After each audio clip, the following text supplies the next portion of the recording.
Good morning, good afternoon, everyone. Today is Christmas season and everyone wants to eat lobster.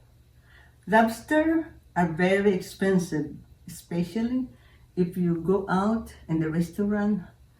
Dine in the restaurant is really very expensive.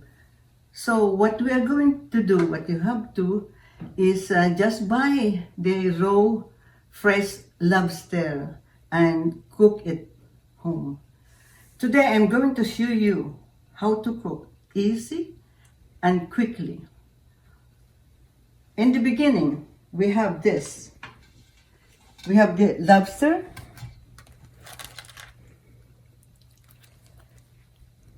We pick up a lobster tail because the meat is in there.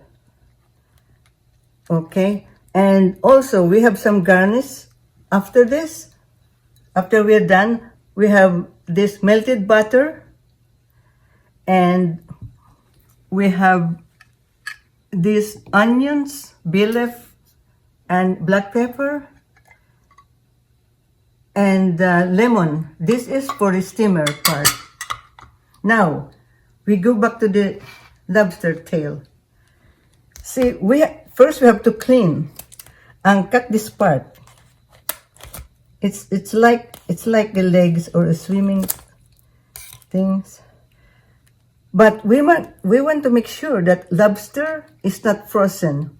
So what we are going to do is bend it. See, it's bending. We could bend it as much as we want. That means it is not frozen. It's very, very flexible. Then we have to cut the shell. It's hard because lobster has shell and it's really, really hard. See? But just try it with a good scissor. Don't cut to the end. Cut it to the last line. We open it and make sure that we don't cut everything. We just have to open it and take it out so that we could cook it nice and nice. And also, we have this part here, the black vein. We have to remove it. We don't have to eat that, the black vein. See?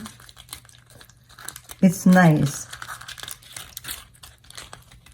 We have to stick it in the shell. Another one, we have to bend it, make sure it's flexible. And also we have to get this out here.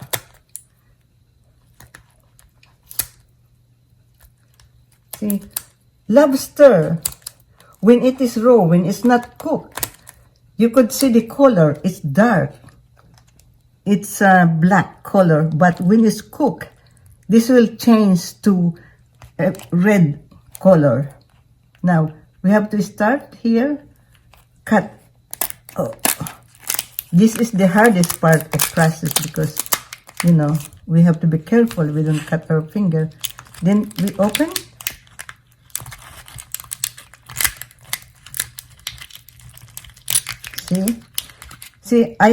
See, look at this. This is not to be cooked. The vein, we don't include that in our cooking.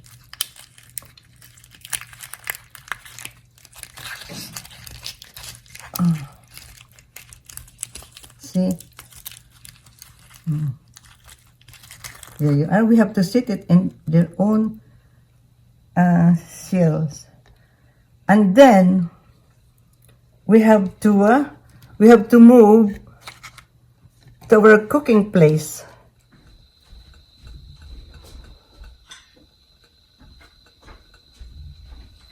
We want to make sure the water is boiling real good, but we have to season it. We have to salt the lobster. Okay. This is already washed before. Now, let's go to the steamer part. We have to put lemon, onions, bay leaf, and we have to put this black pepper. Also, we have to put a little bit salt.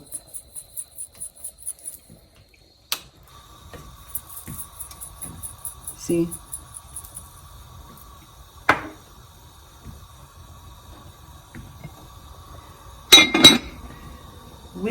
We want to make sure that it's boiling good.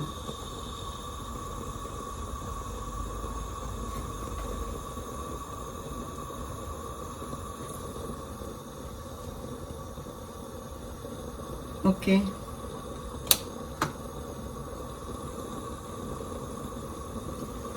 Now, we put the lobster in the steaming rack.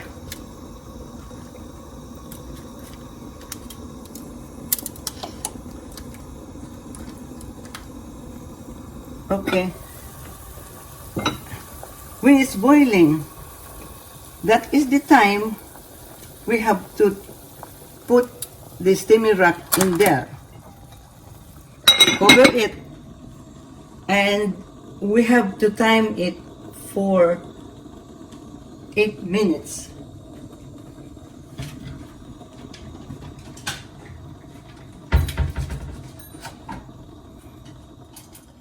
This is done. This is 8 minutes. See how nice is it? Do not overcook the lobster. See?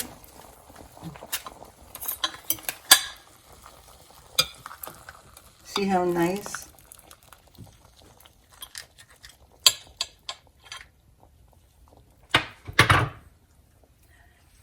Let's move to the table. Okay, so the final touch is we could garnish it with the melted butter or anything you want. You could put some spices or hot stuff. Anyway, anything you want. See? How nice.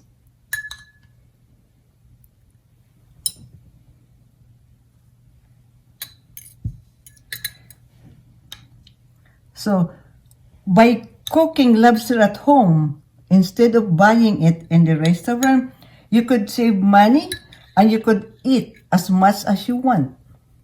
Thank you so much. And this is for your Christmas dinner. Thank you.